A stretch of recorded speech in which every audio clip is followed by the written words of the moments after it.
My name is Fritz Pape. I'm a musician from Cincinnati. Yeah.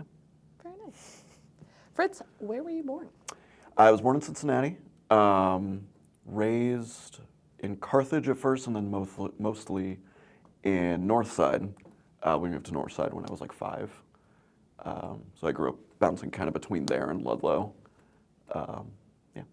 Wow, you've been in Northside like for a I'm long like time, OG but Northside people, yeah. Cool. Which I try not to bring up when people complain about Northside, because it's like, I've seen all of it. Yeah, you saw it years ago. Mm-hmm. Yeah. Who's in your family? What are your parents, siblings? My dad is Jim, my mom is Amy. My dad's a drummer and a big music person. My mom's a big music person as well. They both really instilled a love of music in me from a young age. My dad would listen to a lot of jazz, kind of like weirder jazz when I was a kid. And growing up, as I kind of like started poking into that world, there's a lot of stuff where it was like, oh, I've heard this like 500 times already. Like all these records from like, I don't know, Miles Davis and like Pat Metheny. It's like I grew up listening to this in the car, and now I'm a grown up sort of like analyzing it a little more. So that's cool. I have one brother, his name's PJ. He's great. He's a rapper, which he hasn't been able to do as much getting older, and he's got a kid. Yeah. Cool. So you come from a musical family. Yes, definitely. That's cool. And that's fun about listening to jazz in the car. And yeah, now coming back to it. Is jazz a gateway drug? Jazz is a gateway drug, yeah. It's anything, man. Anything, man. Where did you go to school? Can you talk about what schools you went to? Yeah, I went to a Montessori kid through and through. I know. I went to North Avondale, preschool to 6th grade, and then I went to Clark Montessori for all of high school. And then I went to CCM at UC for electronic media. I kind of focused on doing video work there. I went in to do like audio work, and then I took one class and was like, I don't really like doing the behind the scenes stuff for this. But I really love film, so I got into doing that. I kind of had a come to God towards the end of my tenure at school, where it was just like, this is not really what I want to do for a career. And then I fell into library work and then got my master's at Kent in library science. Very cool. Recently. What year did you graduate high school? 2012. Mm-hmm. Okay. So when did you go to CCM? Was that right after? It was right after, fall of 2012. And how long were you at UC? Till 2016, just the full 4 years. Nice. There was a nice kind of thing at the end, because I did a lot of summer classes, so I was able to take 2 semesters off kind of at the end, and that's when I started working at the library and doing a lot more music stuff. There were a lot of bands that I was in at the time in college because I didn't want to do homework. So most of my time in college was spent outside of college work, for better or for worse. Very cool. Mm-hmm. Do you play like multiple instruments? When did you pick those up? Yeah, I took piano lessons as a kid when I was like 6 or so. I was not disciplined in it in any way. I did a lot of, it's funny looking back at this now, but I did a lot of holding down the sustain pedal and smashing as many keys as I possibly could, just to make this noise. And my folks never stopped me from doing it, which was nice. So I did that for a while, and I just sort of stopped at some point, and then I picked up the guitar when I was like 13 or so, took lessons for a few years, similarly undisciplined.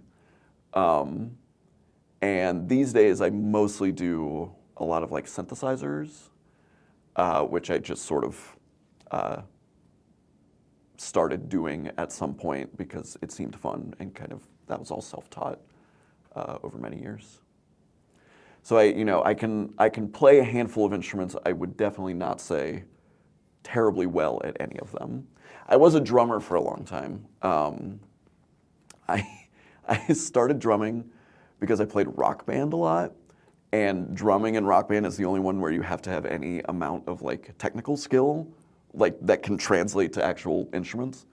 But because it's like a plastic thing, I hit drums very hard, which my dad, who is a very quiet, kind of like precise drummer, always gave me a lot of shit about. But I drummed kind of at the end of high school into college. That was like the bands I was in, I was a drummer for. It was very loud and chaotic, thrashy. That's the one instrument. I haven't played in a while, so I don't know if I'm any good anymore. That's the one instrument I would say I was pretty skilled at. That was loud and fast. But Very yeah. cool. Mm-hmm.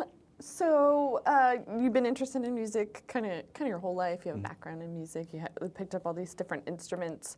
Did you know that you wanted to pursue music as a career? No. Did you think you wanted to pursue it as a career? I should phrase it No. that way. And I kind of wonder if I am pursuing it as a career currently. I mean, I certainly like, this is sort of the thought, right? Like, especially with the kind of music that I make, I'm not really expecting to make much of a living on it. But it is something that I am planning on doing it till I drop, you know. When I was a young kid, I wanted to be an author. Like, I wrote a lot of stories, and then just sort of dropped that after a while. No, I really, like, I started making my own music in high school with a band I was in called Such Is Progress, which was a handful of friends from high school. And we were like the music nerds in school. We did a lot of sort of like file sharing of records that we found online, and we were just very voracious in discovering new stuff. So we just, I think at the end of junior year, we were just like, let's start a band, and we just kind of messed around for a long time. I was drumming in that band as well. We ended up putting an album out. Well, we recorded every practice that we did and then just kind of threw it on Bandcamp, which was kind of a new thing at the time. So we just uploaded these albums that were just us jamming around, and just, you know, a few of our friends listened to it once. And it was like, that's great, guys. But at some point, we recorded an album for a label, and I can't remember the name of the label, but it was in Athens, Greece. And they like put out this call for like, we're doing a series of CDs of bands that like write and record a record in 24 hours. So we were like, oh, we can do that. So we just like sent them our stuff, and they were like, yeah, sure, whatever. So we decided to actually like try for that one. And I haven't listened to it in a long time, but I remember it being like pretty accomplished, especially for a bunch of like 17-year-olds. And even at that time, I wasn't really thinking much in the future of like what I was gonna start doing. That band stopped existing the summer of 2012 because everybody went off to college. But at that time, I kind of started doing my own kind of ambient guitar stuff around that time. And then it was just sort of like me messing around in my basement, not really thinking much about it. And then it sort of developed into, well, maybe I can make a record of this, and maybe a few friends will listen to it. Yeah, and that sort of, I don't know, I didn't really think about being a career musician or a musician in any sort of way, I think maybe until I had started playing shows for a while. And then I was like, well, like, I am clearly in this, so, and I can't imagine not doing this anymore. It's a very roundabout answer to that question. I don't know if I answered it even. No, it's a good one. It's an honest one, definitely. So what, like you talked about this first recording that you did in Athens, Greece. It wasn't in Athens, Greece. Well, it was but just for, from- yeah. sorry, the it was, label, It was yeah. in Pleasant Ridge. Athens, Greece. That's right. You can tell me what comes first. If like, did you have a recording before you started at the library, or was it Guitar Buddies, library, then recording? So here's the timeline. Such as Progress started first. That was in 2011, 2012. We recorded stuff. We recorded that one album. Then I started doing my solo stuff under the name Sein. That name comes from a bit in Finnegan's Wake, which I have not read in full. I'm a real poser. But me and friends in high school would like read through it, not really understanding it, but just sort of like enjoying the language of it. And the words Sein, which I think I've read into it a little bit, I think are supposed to represent like the sound of a bell ringing. I saw it and I was like, that looks like a band name. So I circled it in my book and then just kind of ran with it. That started in 2012. I recorded some stuff. I put an album out, I want to say in 2013. I'd put up a handful of demos of just me kind of recording these pieces I had thrown together. And I made a record just sort of for myself. And around that time, I was really into a label called Future Recordings, which was run by a guy named Adam Nana, who was in this band Indian Summer, which is, I later sort of found out they were like a pretty important band in kind of the early 90s Midwest emo scene. But at the time, he was running this kind of like post-rock ambient CDR label that I just stumbled upon and really liked a number of the bands on there and would just kind of buy their stuff. And we kind of became internet buddies. And I sent it to him. I was just like, oh, like I made this thing. And I remember I was at Rocky Horror. I was at a Rocky Horror thing. It was like 1 a.m. And he texted me and he was like, oh, this is great. Let's put it out. And I was like, what the fuck? You know, like I think I was 18 at the time. And it was just like that doesn't make any sense to me, but this is very cool. So we made 30 CDRs and we sold them. And that was sort of the start of it. That was before I started playing live. I was just kind of doing it in my house. Around that time, I would say 2013, probably summer of 2013, I started going to more shows, sort of popping in and out. And I would come to experimental music at the library down here, which was a program that lasted for a number of years. And it was once a month on Wednesday nights, they would bring like noise musicians into the library and ambient musicians. And I saw it somewhere and I was like, I want to go to that. So I came, it was cool. And I talked to Steve, who was the guy running it. I was like, oh, I have started making music recently. I'd like to do this. So he just he booked me and it was set to go. And then I think it was 2013 that was this first show. But we were booked for, I don't know, June or July or something. And then he messaged me in May or so and was like, hey, do you want to play this show at the Mockbee that's part of a German reality TV show involving Jamie Lydell and Bootsy Collins? And I said, well, yeah, I do. I do want to do that. And it was, God, I mean, we still talk about it, how we don't really think it actually existed, even though there is footage of it. But I brought my guitar and my amp, and I played a couple songs that I've been working on for I don't know, 8 people in the Mockbee. And it was that was my first show, and it was so cool. And this dude, I can't remember his name, but he was a guy who lived near the Mockbee in Mohawk and Brighton. He came to me and he was like, oh, that was really cool. And then he disappeared for 20 minutes and came back with a burnt CDR. He was like, hey, I recorded your set, here you go. So I have a CDR of my first ever set, which is really cool.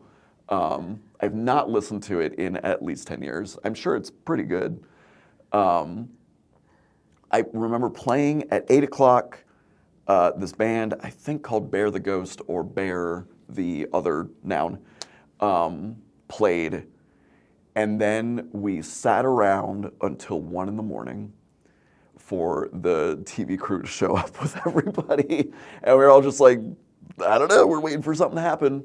And then Bootsy walked out and all these cameras showed up. The setup for the show was like they were kind of bouncing around Cincinnati to different art scenes. So they like went to the art museum and maybe the CAC and a few other places.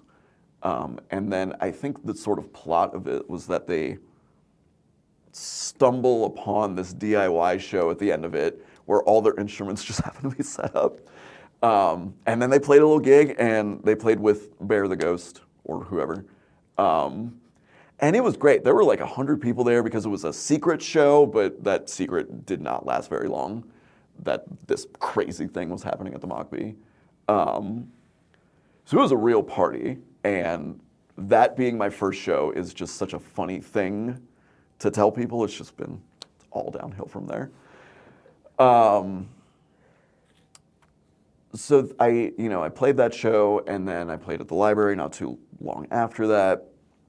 And then it very quickly became a thing. That was the era that like Rake's End was open, which was this bar in Brighton that this dude Jerome ran.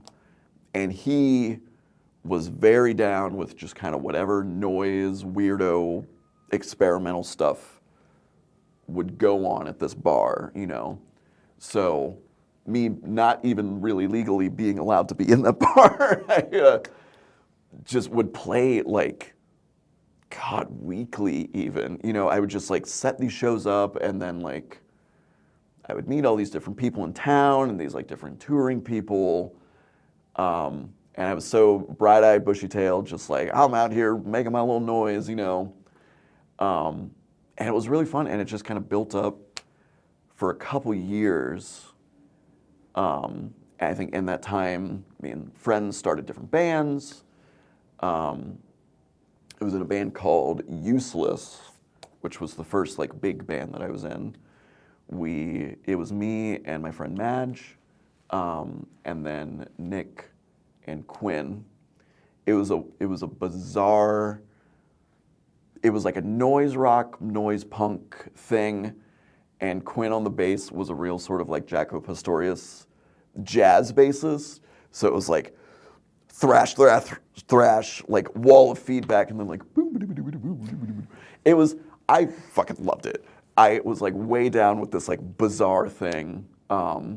Madge was on vocals, and she like had these really cutting, precise lyrics that were like sung and screamed kind of over this wall.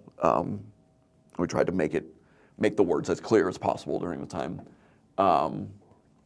That band lasted for, I think, exactly 7 months. And then, as a band full of 20-year-olds does, it imploded at the Comet. And I was in another band with my dear friend Joshua called Gender is Gay, which was a real fun time. It was me, Joshua, and our friend Sasha. It was me on drums, Joshua on guitar, and Sasha on saxophone.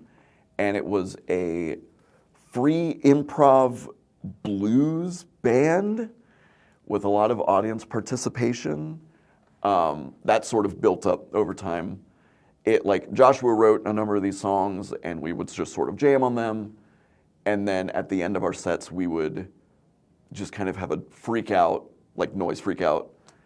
And at some point I started like taking my drums apart and like leaving them in the audience and giving people drumsticks to just like smack the hell out of my drums. There was one show where we bought a bag of kazoos and like gave all the kazoos to everybody. And we were doing this in like grimy like punk houses, like Last House on the Left we would play at a lot.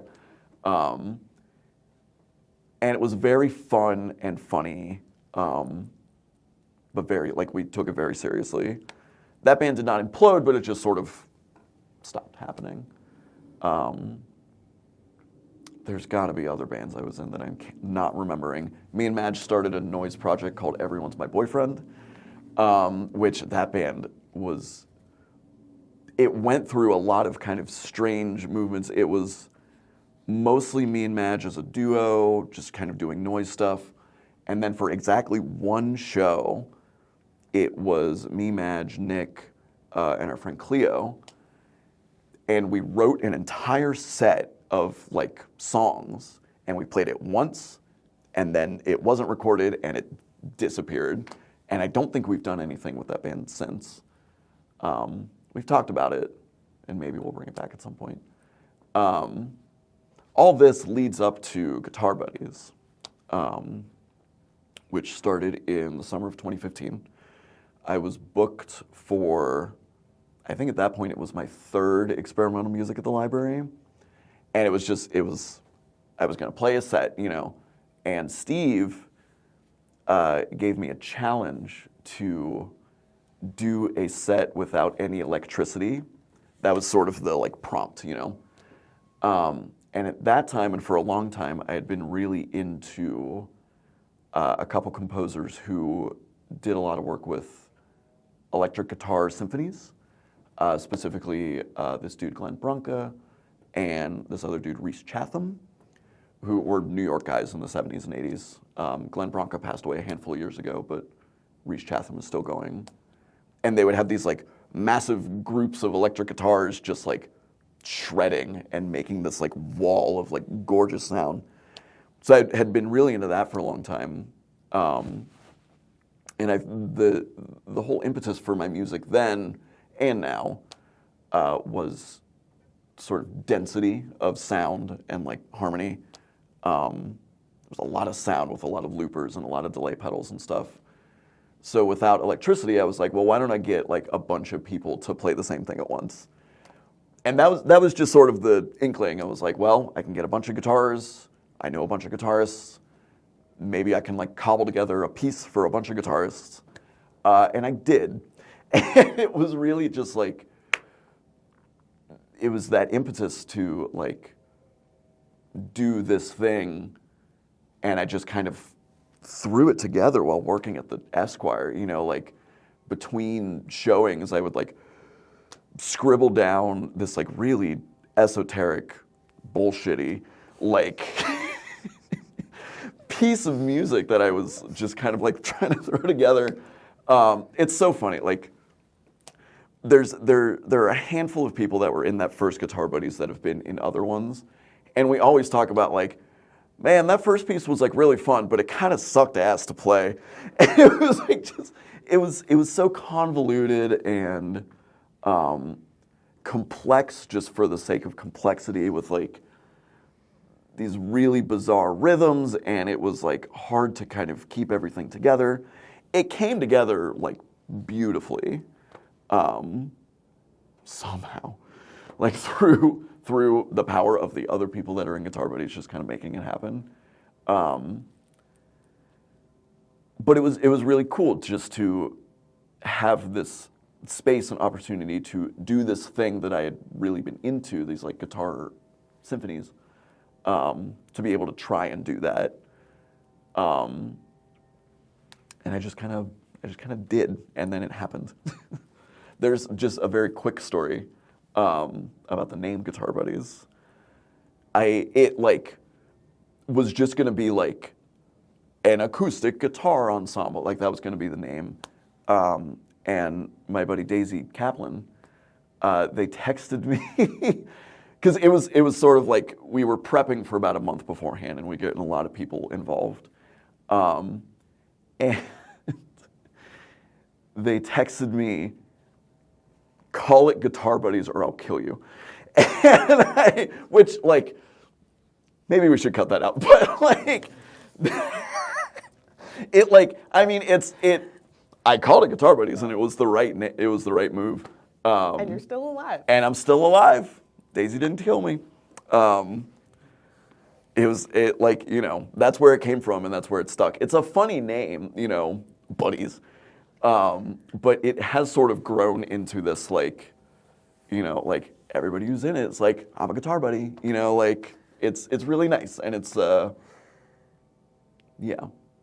I have a lot to say about Guitar Buddies. I don't know if we want to get to that later, but yeah. Well, let me ask you, how did you get started doing the experimental series at the library, and what year was that? it was in 2013, I think.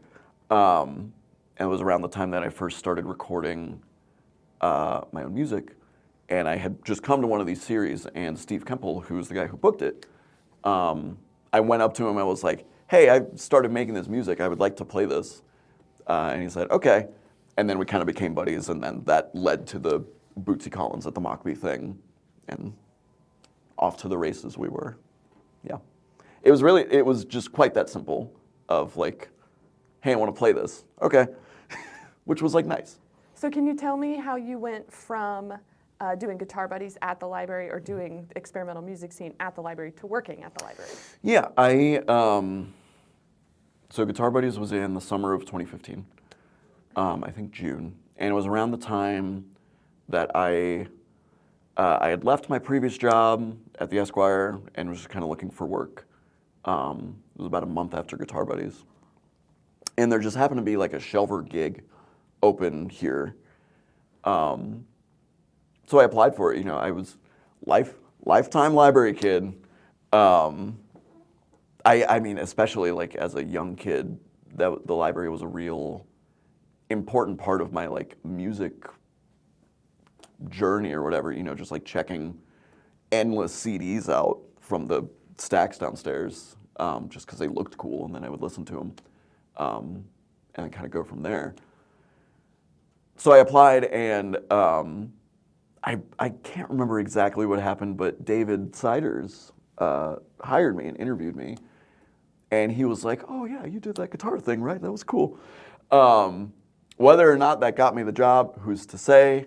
I imagine it's because I am a very talented and incredible worker, but I'm sure the Guitar Buddies helped a little bit. And then I was a shelver, and that was 10 years ago, and I'm still here. We're at 2015. You started at the library. Mm-hmm. What makes the most sense? Do you want to talk about shows? Do you want to talk about recordings? Of the Redeemer was another just sort of like miraculous, I kind of want to do this crazy thing, and then a friend of mine happening to be able to make that happen. Similar to like the guitar orchestra stuff that I've been into for a long time, I've really been a fan of drone records made with church organs. Church organs are just huge building-sized instruments, you know what I mean? And if you hold all the keys down, it sounds nuts, you know? There is one record that I got here at the library by Charlemagne Palestine. It's called Schlingin' Blingin'. Charlemagne Palestine is a real character. He kind of came up in like the minimalist era with like Philip Glass and Steve Reich. He like surrounds his pianos with like stuffed animals. He's like very colorful. He's a goofy guy, which I mean in the best way. And I listen to that record a lot, and it's this 40-minute just like he stuck pieces of paper into the keys and just building up this one big chord over like an hour, and I was like, wow. It really just like rattled my gourd, you know, when I first heard it. For a long time, similar to the guitar orchestra stuff, I was like, boy, I would really love to get my hands on a church organ. And I think it was Brianna Kelly at the time, who's an incredible musician who's still playing. She was working at this church in Hyde Park, Church of the Redeemer. And she was like, "Oh yeah, I'm friends with the organist. He said you can come just like hang on it." I was like, "Okay, that's nuts." So I went and I met this dude, and I can't remember his name, which is terrible. But I remember walking in, and he let me in, and he was like, "All right, here's the organ. See ya." And he just left me alone in this church on like a weekday afternoon. And I had a little Zoom recorder, and I just, for like, I don't know, 2 or 3 hours, just kind of futzed around and made these big chord pieces. And man, it was really great. It felt really good. I mean, the whole building, like, shakes when you like have all those keys down, you know. And it like I feel very good about that record. I don't think it fully comes across because it's a little handheld recorder, you know what I mean? But it sounds really very good. So I just recorded it, did some very minimal tweaking and mixing because that is like not my forte, and put it out on Future Recordings, which at that point it was me and Adam, and this other guy whose name I cannot remember, Bronson. He like lives in Jersey or something. We were sort of running the label, and it was clearly coming to a close. We weren't really releasing much. So I was just like, oh, I'm gonna put this out. And they were like, okay. And it was another handmade CDR thing on Bandcamp. Somewhere on some hard drive there is another bundle of organ pieces that I recorded, I think on the same day. Maybe one of these days I'll put them out if I can find them. Yeah, that is a favorite recording of mine because it was just like, it was a dream, you know? What's the next one? Is the next one Drone Marathon? Mm-hmm. Man, okay. So, what year was that? 2017? 2018. 2018. Impetus I have with my music career is to just sort of like, if I have these big, crazy ideas of like things that I want to do, I just kind of try and do them with the help of a lot of friends in town. You know, like Guitar Buddies was like that. The church organ thing was like that. In 2018, I had a thought of like, I would love to play like a 5-hour long set. At that time, I think, no, Sein, I stopped playing under that name because as much as that like project name is so near and dear to my heart, nobody could pronounce it. And it is just so like, it's impossible to deal with. So I sort of put that name to rest, and kind of around that time I was shifting from pieces of music that I had written and sort of cobbled together to more improvised loop pedals and sort of guitar pedal manipulation with guitar sort of as a tool more than an instrument. So I was doing these sets where I would just kind of go in with no idea of what I was going to do, and I was just going to kind of pick some pretty notes together and loop them and send them through a bunch of stuff and kind of make this bed. So it was around that time that I was like, well, I bet I could just do this for a long time. I can't remember if it was 2017 or 2018, but around that time, I got to see, which might as well be my favorite band ever, the Necks, like the Necks, which they're an Australian jazz trio. They've been around since the 80s. They've put out 20, 30 records. Pretty much all of their records are like 50 to 60 minutes long, and they take one sort of musical idea and go with it and expand it very slowly and very meticulously. Everything I do is ripping that off in one way or another. It has kind of always been that case, that the arc of the music I make is like starting with a small idea and building it into something huge and then kind of crumbling it away. The way that has looked has changed over the years, you know, like around this time, and I will get to Drone Marathon soon. Around the time I was starting to mess around with synthesizers a little bit, just using it again as like a different timbre to plonk these notes into a looper and kind of build it up into this big bed of sound. So around that time I was like, it'd be cool to like do this for a really long time. So my friend Devin Brooks, who he ran DeVita House up in Clifton, which I never actually went to, which is a real shame. He moved on to Urban Artifact and then Radio Artifact. And he is a real champ of like let's make some magic happen. Let's like take an idea and just kind of like do it as much as we can. So when I went to him, I was like, hey, can I play a 5-hour set? He was like, sure. So I brought all of my equipment, set it up. I think it was like it started in the afternoon, and on the hour I just started. And I remember like having to time myself out to sort of like stretch it and build it as long as I could.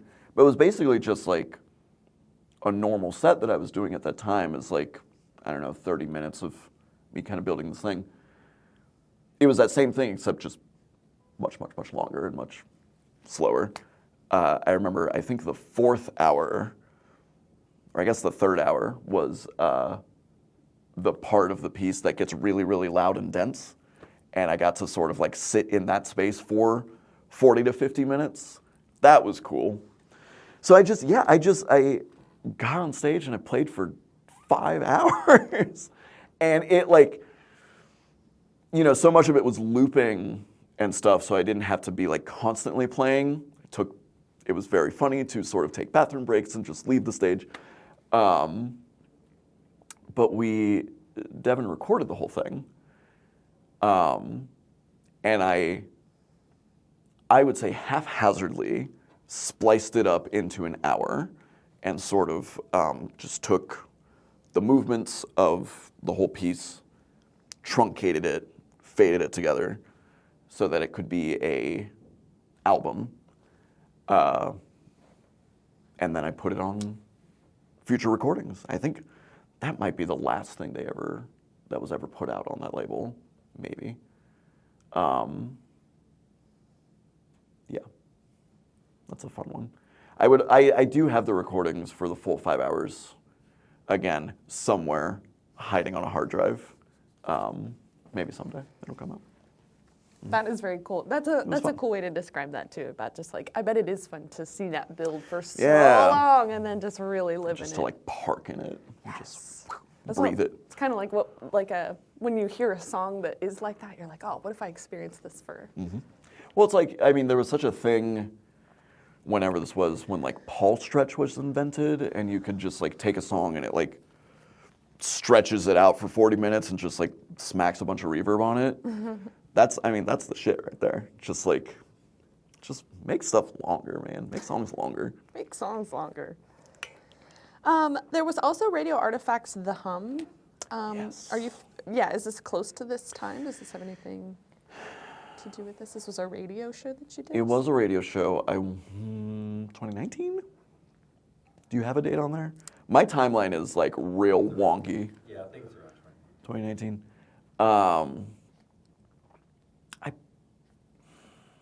Anyway, because I think it stopped before COVID or maybe kind of at the beginning of COVID. Either way,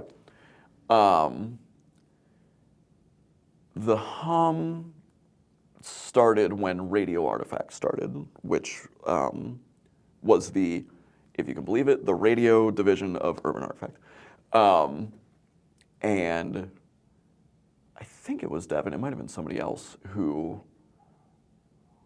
I forget if they asked if I wanted to do a show or if I said I wanted to do a show. But we kind of worked together to talk about basically just making improvised music ostensibly live on radio. It's not what it looked like. Actually, what I ended up doing was like recording it beforehand and just kind of playing the recording. But it started weekly. Which is crazy to think about. Or maybe it was monthly. Either way, I would improvise an hours-long piece of music, kind of using that same mindset and technique that I'd been playing with for a few years. And it would just be like every week I would have a new hour-long piece of music that would play on the radio. I got burnt out on that real quick. Having to do that every single week, and it was fully on me. You know what I mean? I put a lot of pressure on myself sometimes. It lasted on Radio Artifact for maybe 15 episodes before I was like, I do not have the wherewithal to do this anymore. I think I was working 2 jobs at the time, and it was just, it was too much. So I sort of stopped, or it really started to spread out. And eventually I moved it just onto Bandcamp and just kind of made it like a Bandcamp project. And I think that's the point that I made it monthly. The whole time, it ended up being 23 pieces, which is just one shy of a full 24 hours. And I've thought a long time about making a last one to kind of round it out.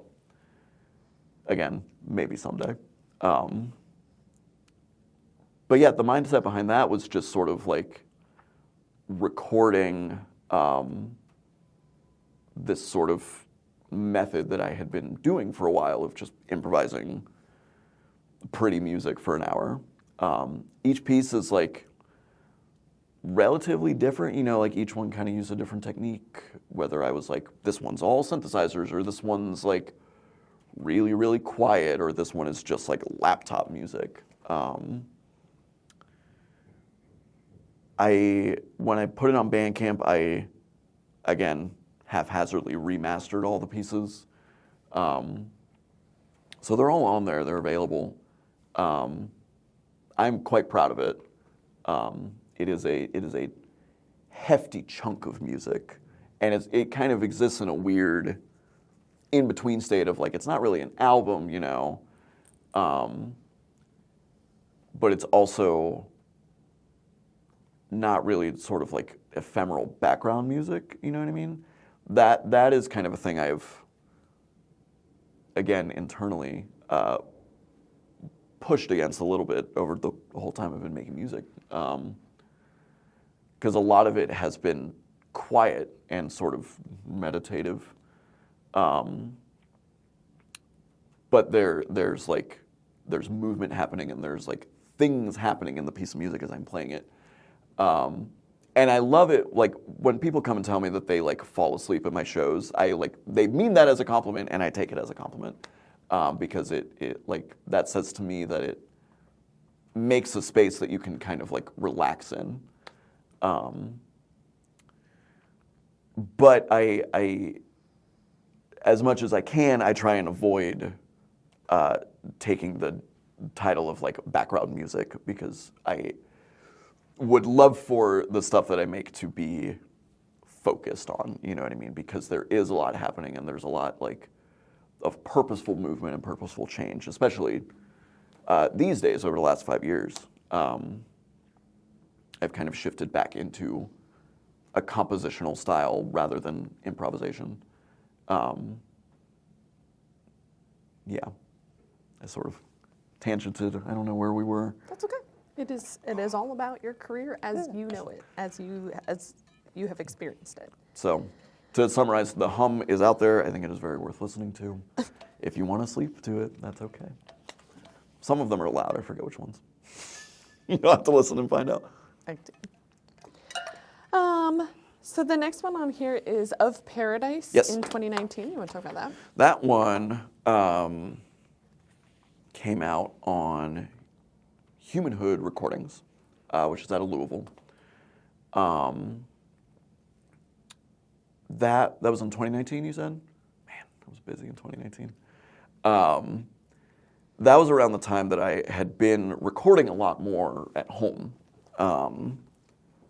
which I hadn't done for a while and kind of don't do these days as much. I would just sort of like have things set up to record whatever it is I was doing. So I had all of these pieces of music that I was feeling good about.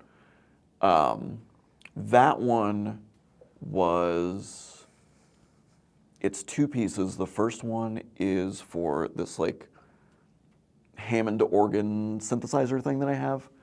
And it is this big swelling of organ sounds. And the second piece is very similar, is a piece for laptop music, I use a program called Max MSP, which is this very, I don't want to say esoteric, but very dense music making program that, like, when you pull it up, it starts with a blank screen, and there are countless modules that you can type in and connect to make your own instruments, basically. I took a class on Max MSP my last semester of college, kind of on accident, because I needed 3 more credit hours, and I was like, oh, I'll go into this. And it just, I mean, it totally expanded my musical language, because you can just make these insane, ridiculous synthesizers with like hundreds of oscillators on your cute little laptop.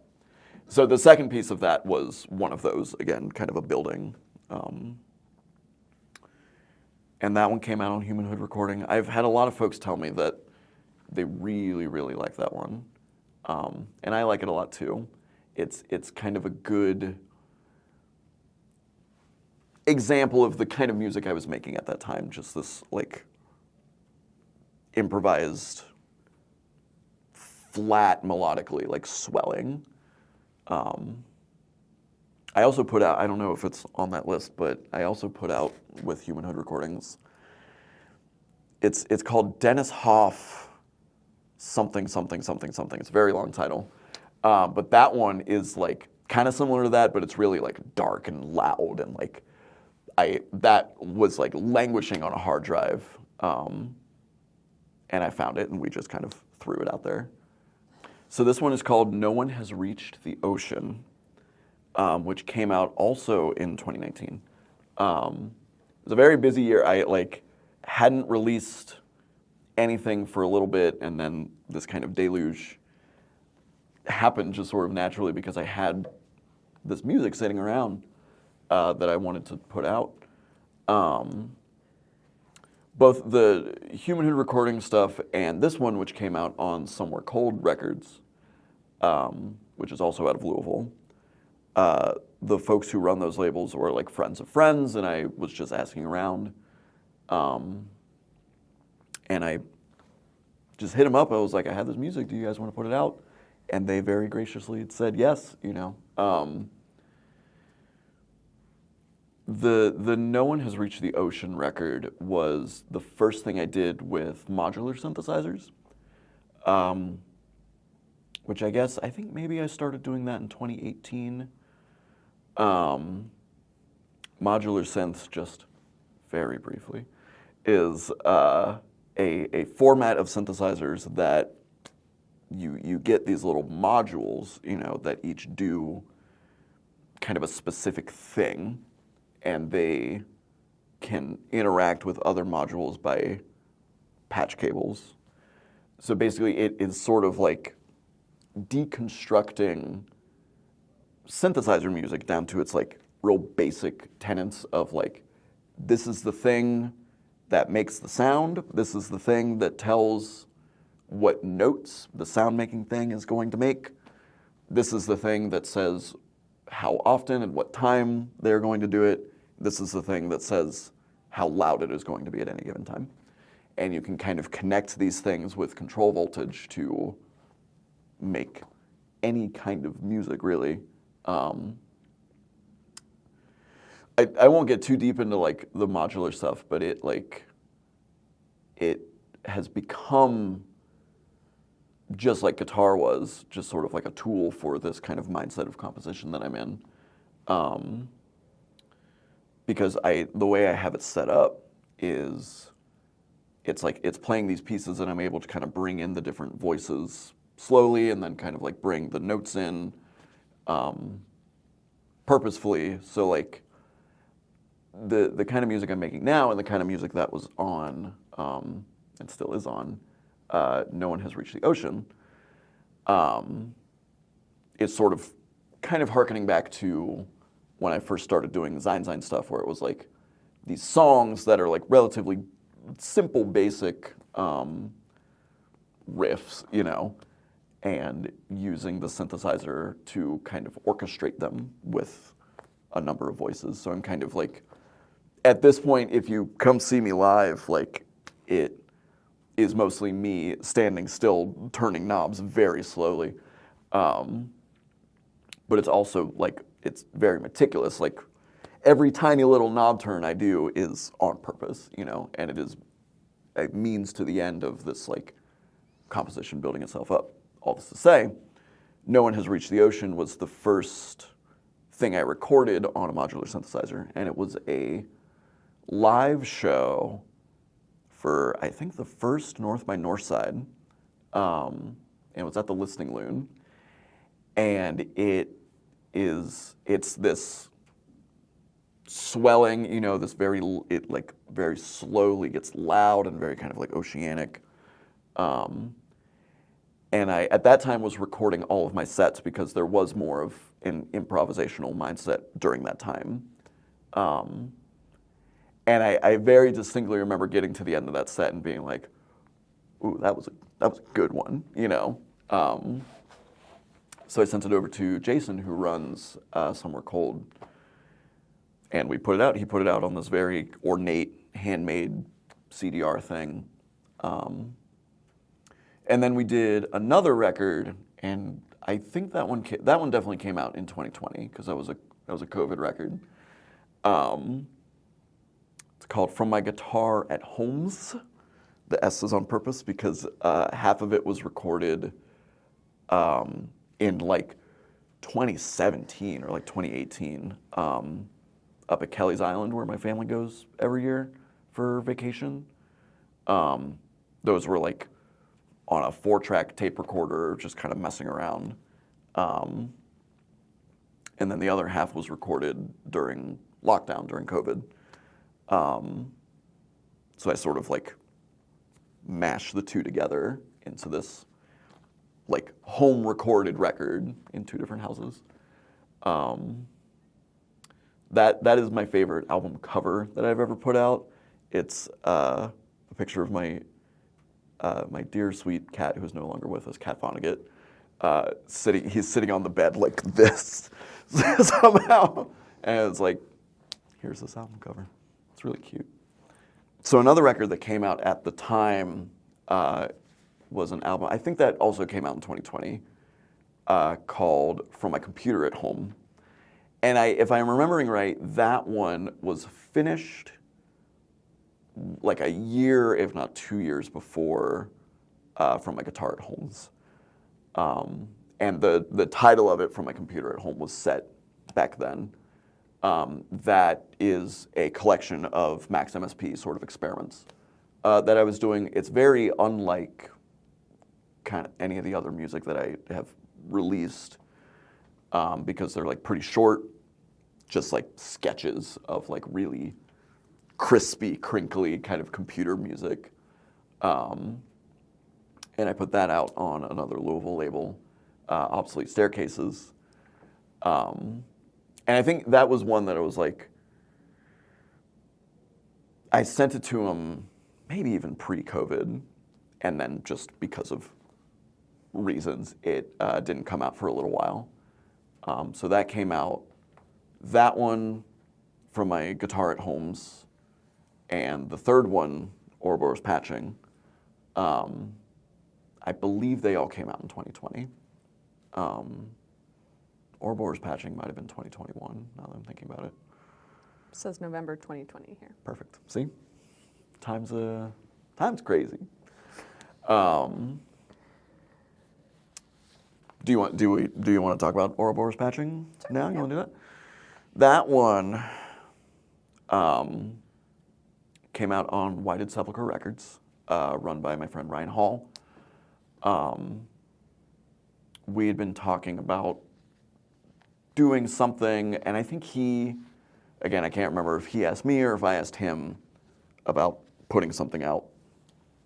And it was part of this batch of tapes that he all put out at the same time.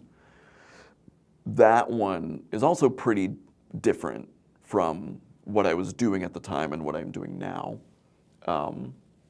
because they're pretty short songs. They're songs. I mean, songs.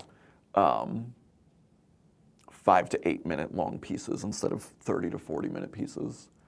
And that as well was a COVID record. You know, I recorded it just kind of messing around with the synthesizer, patching different things. I was getting really into sort of feedback patching, where you like take the output and shove it kind of back into itself so it freaks out and feedbacks, and you can get very complex with that in a modular system because there's so many avenues for the thing to travel through before it gets back into itself. So kind of all through that record, there's a lot of like really pretty kind of melodic building, and then underneath all of it is this like kind of nasty swamp-like bubbling, like, which I just love it. I just love the sound of that, just like a synth dying, you know. And still kind of to this day, all of my sets sort of start with a lot of that kind of crinkling, like busted bug sound thing. Because it's just, I mean, there is no reason other than it is like ear candy to me. It's just so like, so that's where the name Ouroboros Patching came from, that it was a lot of kind of like feedback work. That kind of, unlike the other records, like, which were pieces that I had lying around, this one was like, all right, I need to make a record. So I just kind of threw some stuff together. And it came together very well. I'm very happy with that tape. But it's kind of a mindset that I'm not in these days, this sort of like changing the patch over and over and over. That's just kind of not what I'm operating on currently. So it's a nice little artifact of that time, which is nice. And then I haven't put out anything since. But well, I guess I would kind of like to talk about this now, kind of how my music making has changed since COVID. Not really as a reaction to COVID or anything, just how it has evolved. I have shifted back into a mix of like compositional style of when I first started doing Zine guitar work, and the sort of long extended bed thing that I was doing in like late 2010s. These days, what I have been doing, I think since about 2021, it started with the first post-COVID show I played, which I think was October 21, with the band Fruit Loops. I had built up this big patch that had lots of different voices, doing lots of different melodies, and the piece of it in the performance, the piece built and the melodies got more complex and the sounds got bigger, and it was all like, there wasn't as much sort of like improvisation anymore. It was all very purposeful on how I'm getting to point A to point B and all the little rest stops in between. That is kind of the mindset I've been in since then. I worked for months just sort of like meticulously tweaking settings on the synth, changing a note once every like few weeks just to kind of like tinker with it. Now I sit with a patch for like a year. The previous piece that I was working on before what I'm doing now, which is called The Room is the Snare. For a long time it was untitled. But this is kind of a cute story. I played a show with this guy, Chris Corsano, who is just a astounding drummer. Free improv. He plays with all kinds of people, all kinds of like free improv duos and trios and on his own. And I got to open for him at the Comet when I was doing this piece at the time that had been being worked on for a while. And it's very like, at the beginning, the oscillations are very low, so it kind of like shakes the room. And he came over and he was like, after the piece, he was like, yeah, I kind of ran over to turn the turn my snares off because they were vibrating too hard, but then I realized just the whole room is the snare. And I was like, oh, that's it. That's the name of it. But like with that piece and with the piece that I've been working on now for, I think we have just hit a year of me performing it. The Universe Breathing is the name of the current piece. I played, I don't know, maybe once a month, maybe once every other month. I've slowed down quite significantly. But every time I would just like play this one piece and then sort of workshop it in a live setting and see what works and see what doesn't work and kind of take that home and adjust accordingly. With the room as the snare, I think I played about 2 or 3 shows that I felt really good about before, in this very cathartic movement, I recorded it at home, and when it was done being recorded, I pulled out every single patch cable, so it is now just literally impossible to recreate that piece. I mean, I guess you could, but I wouldn't want to, because it was like a year of like patching and like meticulous setting up, and it's recorded, and now it's gone, you know. Eventually that will happen with the Universe Breathing. That one has been sitting in my head. The sort of like core melody has been sitting in my head for over a decade.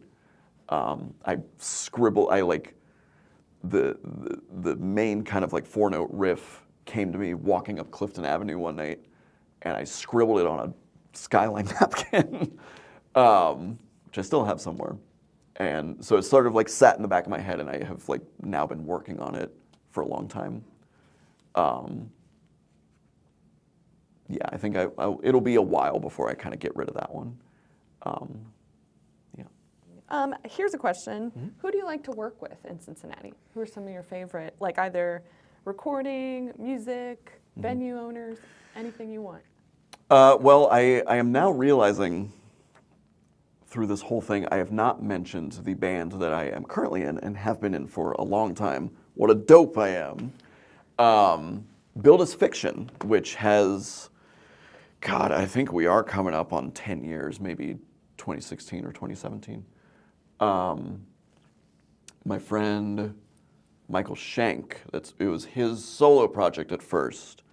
And he actually, I met him at Guitar, or like part of the first Guitar Buddies, because our friend John Kuntz, who is the drummer of Build Us Fiction, I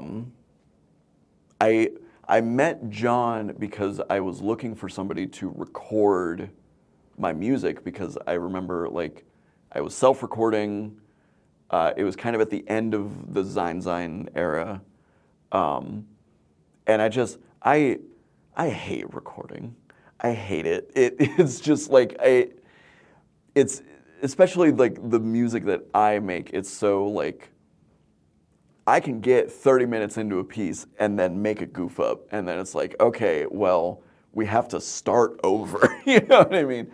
And it's just not the kind of brain that I have to record stuff. But John, he is very, very good at it. And I met him through some mutual friend at the time. I was like, I want somebody to record me. So I met up with John, and we recorded a handful of stuff that never actually came out. I don't think we finished it either, because I got a little too in my head of like, let's keep adding pieces to it, and then it is languishing somewhere. But he did an incredible job of recording it. But he introduced me to Michael, and Michael was part of Guitar Buddies. And then he was like, hey, like, do you want to join this band that I'm starting?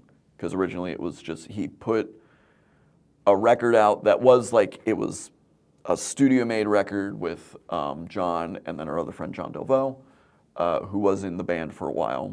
And that is on the staircase as well, The Year of Steinbeck. I was not on that record, but I joined the band around the like album release time. I remember the first show we played, I played on 2 songs. So I hopped on stage after the first song. I was like, all right, I'm gonna play this, and I was not very good. And then I was like, all right, I'll be back in the band. just because we didn't have time to like have me learn all the songs. But so that band has continued, and we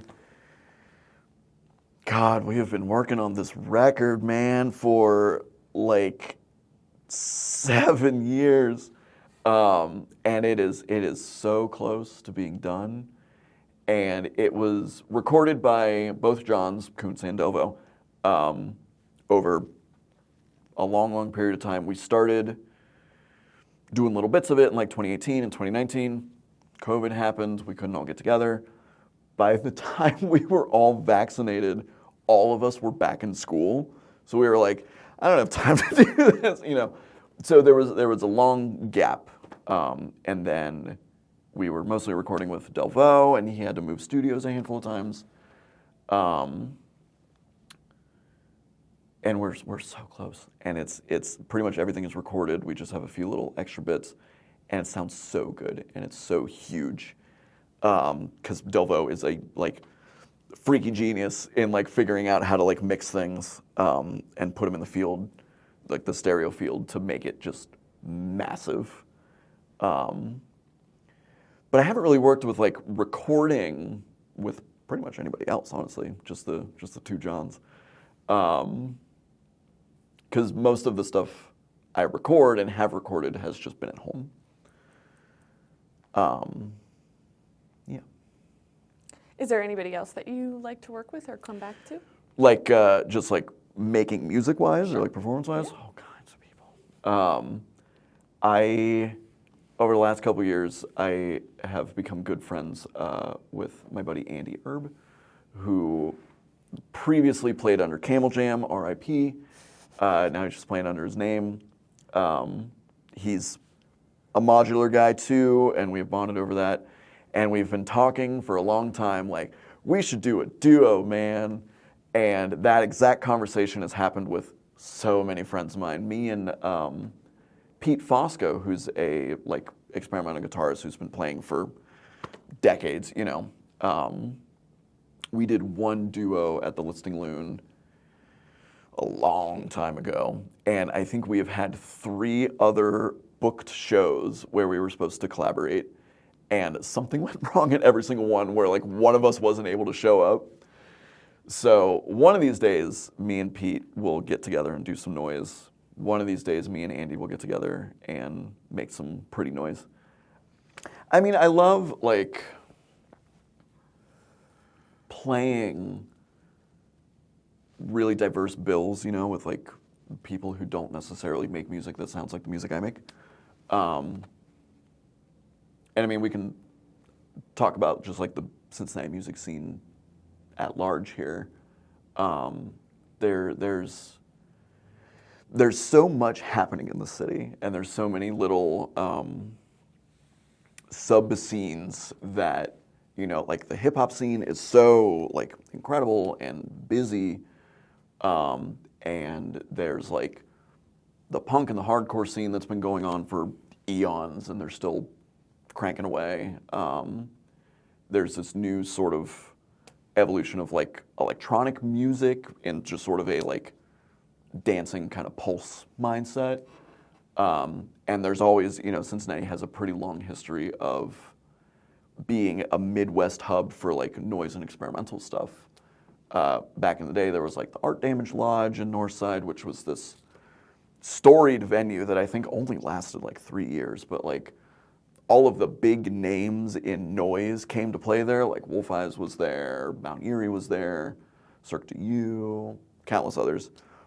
You can go to your library and check out the Art Damage poster book, and you can see every poster that ever happened there. And there's still sort of this like contingent of noise boys and noise ladies and noise thems. Just sort of, you know, just making like weird stuff, you know, and it is so great when shows can happen where these kind of like subsects of scenes can smash together, and we have like a noise set, and then we have just like a rock and roll set, and then like a hip hop set.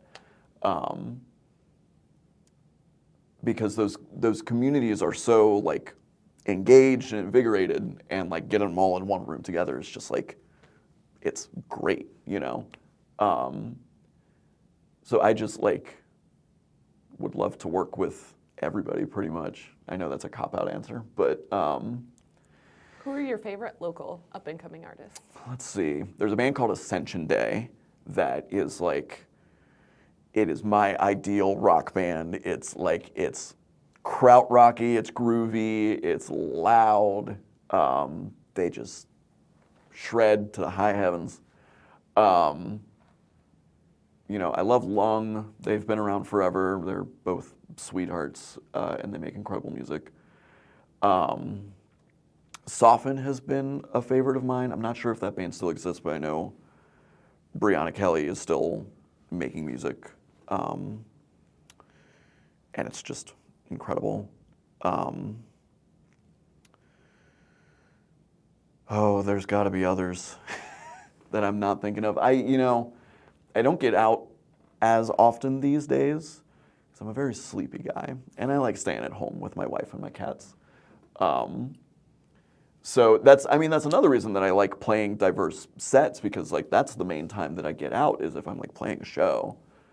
So I would like to see as much of the scene as I can, you know. Yeah. Mm-hmm. Cool. Oh, I mean, well, just thinking of it now, this band Pity Xerox put out a record earlier this year that is a ripper. It's great. That whole, you know, what I'm most excited about in the scene right now that I am like sort of on the outskirts of these days. I'm like a DIY elder because I'm 30. There's all these like young bands coming up. And what is so exciting is I like don't really know any of them, and I don't know like what's happening. Back in my day, you know, it was like when we were playing so many shows, it's like everybody knew everybody knew everybody's beef and everybody's like drama, and then all the good stuff too. And it's so exciting to me that there is like so much happening in the city that I don't know about, you know, and would love to know about as I continue to go to all these shows. Well, got just a couple more questions. Yeah. You talked about some collaborations. Mm-hmm. Any specific accomplishments you want to highlight? Some of your favorite accomplishments? Oh, shucks. Well, a recent one, it was a year ago yesterday, actually. It was the premiere of The Universe Breathing, which is the piece that I've been working on. And it was the second performance of a Guitar Buddies piece called Kertwang. Kertwang, which comes from Infinite Jest. It's the sound of a tennis racket hitting a tennis ball. Kertwang was another one like Universe Breathing that I like literally the melody came to me in a dream, which is insane. And I was 18, I think. And this melody came to me in a dream, and I woke up and banged it out on a piano and wrote it down real quick. So this melody has been like rattling around in my head for like over 10 years, you know what I mean? And the idea of it was always that it would be this big guitar ensemble thing. And I did a residency at the Comet in, I guess 2023 in December. And that was the premiere of Kertwang. It was finally like, it was another thing of like, well, I've been sitting on this thing for a long time, I might as well just do it. So we did it, and it was great. And then it's the only time a Guitar Buddies piece has been performed twice. Every other Guitar Buddies piece has been a new written piece kind of for that thing. Whether it was like somebody asked me to do a Guitar Buddies thing and then I came up with something, or I just sort of thought about something and was like, oh, I think maybe that'll work, and just sort of rattling it together. Kertwang is the only one that has been performed twice. The second time was after the premiere of Universe Breathing. Both of these happened at Radio Artifact last year. And it's so funny because the Universe Breathing part, everything went haywire. Like everything messed up on my synth, and it was from my end a total abject failure. And nobody could know, like only I would know that this oscillator was supposed to do this instead of this. But Kerr Twang in that space was so, I mean, it was mad, it was huge. And I remember seeing on Instagram somebody posted, it was so loud that it rattled a glass off a table and it shattered everywhere. And I was like, that's fucking rock and roll, baby. Every Guitar Buddies thing is a dream come true, like a huge accomplishment. And this one that's coming up is, no different. Just the fact that so many friends and new friends, buddies, are willing to kind of like come along with me on this weird, like, I don't know how to write music, I just kind of like know how to describe what I kind of want it to sound like. And for so many people over so long to like join me on that kind of thing is just it's so humbling. And so I could never dream of such a thing.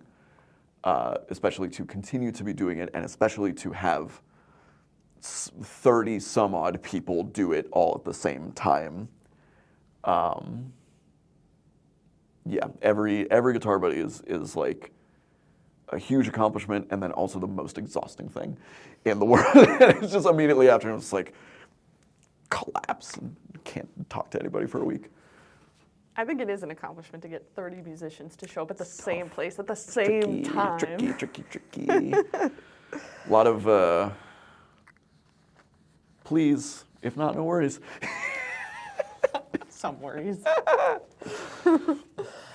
What are your future plans or goals as an artist? Shucks. What's next for you?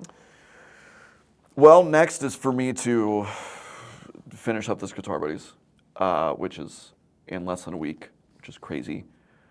After that, right now, this year is like pretty busy just with shows. I'm playing the Talklow Festival, which Ryan Hall from White Sepulchre Records puts together. This is the second year, maybe the third. I think it's the third because the first year it was White Sepulchre Fest, and then it was Talklow, and now it is Talklow again.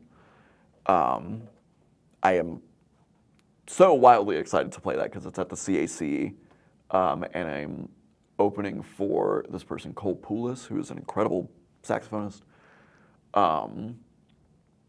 Just very excited for that. I'm going to try and bring out all the big guns. And I've got a few other shows kind of lined up throughout the year. I am hoping to put an album out soon. I don't think I can talk much about it, so I won't. But for after that, I am feeling very comfortable in kind of how slowly I'm moving these days. Like back in the day, I was like really gunning to do as much as possible. And I was able to kind of accomplish a lot. And now I feel really comfy just kind of slowing down and like really focusing on like this Universe Breathing piece, which I'm hoping to record soon. And then I have an idea for like the next thing that I'm going to spend a year on. Probably, I would say like at the beginning of 2026, that'll start happening. But other than that, I mean, I don't really have any concrete goals or plans other than to just kind of keep doing it, Builders Fiction's going to put this record out soon, and it's going to be nuts. It's going to be so good. It's gonna be so good. It sounds so good. I like every time we would go in and we would record for 8 hours, and I would be hangry and exhausted and be like, "Fuck this," and then I would listen to it, and it's just like this is unbelievable. It's so good. I mean, I'm gonna keep doing kind of this music that I make forever, probably. You know what I mean? I think it will probably continue to change into something different. I've been doing this kind of expanded composition thing for a long time. Maybe I'll keep doing that. I'll probably keep exploring that, and maybe something new will come up. Guitar Buddies will also continue until I drop, as long as enough people are willing to do it, you know what I mean? For a while, it was like there was a Guitar Buddies more or less every other year. And then I did 2 of them in 2018, and it was incredibly exhausting. I was like, I'm going to take 2019 off. And then at the beginning of 2020, I was like, I can't wait to get together with a group of people. So there was kind of a gap in Guitar Buddies. But now I think probably once a year is realistic for that, whatever that looks like. I mean, there's recordings of every Guitar Buddies that I have not put out in any way, which I would like to, but I want to do it kind of like purposefully, you know what I mean? I don't just want to throw it up online. What are some other local DIY or shoegaze or noise or experimental musicians in Cincinnati? Like, what's the community around that in Cincinnati? It is kind of, it's ebbed and flowed over the years. Like I was saying, like there's folks like Pete Fosco, who have been doing it forever and will continue doing it forever. There's a lot of folks like, there's my friend Andrew Elabon, who moved to Cleveland recently, who made just gorgeous, and still makes gorgeous modular music. It's always been kind of like, there's not a ton of like performing ambient musicians that I am aware of, but there are more of them now. I am noticing like there's more and more folks getting into it, but it's always been a pretty small, kind of tight knit thing. Not tight knit in like a gatekeepy way. Just like there's only a handful of us. Can you talk about the record label that you last recorded on? This is a local label. So that's Whited Sepulchre Records. It's run by Ryan Hall. It has really like grown into it started as a local label. Brianna Kelly has put out music on it, Andrew Elabon, and Fruit Loops. But Ryan has been, working across the country with booking musicians for a long, long time.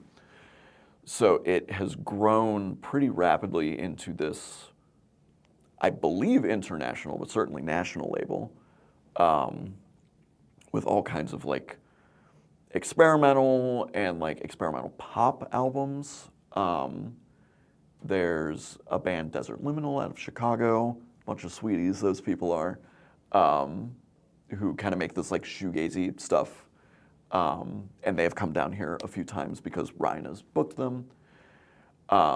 There's this incredible musician, Joy Guidry.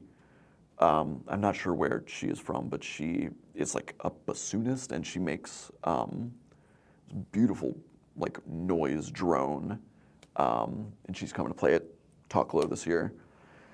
So it's really it's cool that this label that started locally, by the time I was on it, he had already been kind of expanding it further and further. But it has become like a thing, It's like bigger and bigger bands are on it. There's, I think, probably their biggest one was from this project Midwife, which is a shoegazy, like vocal drone pop thing. It's a great record, and it like really kind of blew up. So it's really cool to have watched this label become such a sensation. And you know, like all the other labels I've worked with, kind of the same thing with White Sepulchre. Like I worked with them because they were friends or friends of friends, you know, through Facebook at the time and like whatever other part of the internet. You know, people would go on tour and they would meet these people and then they would become friends and then the network just sort of like grows from there. Yeah. Yeah. Do you want to tell me about Sunday on the Stairs and the origins of Sunday on the Stairs? Yeah, I mean, since I'd been coming to shows at the library, you know, I'd wanted to kind of do whatever I could to continue that sort of thing, just like having the library be like a performance space. And when the staircase came to be, it just sort of like naturally rattled out. I was like, well, what if we have these people come play here? And it's been really, really great to be able to help make that happen with all you guys. Sorry.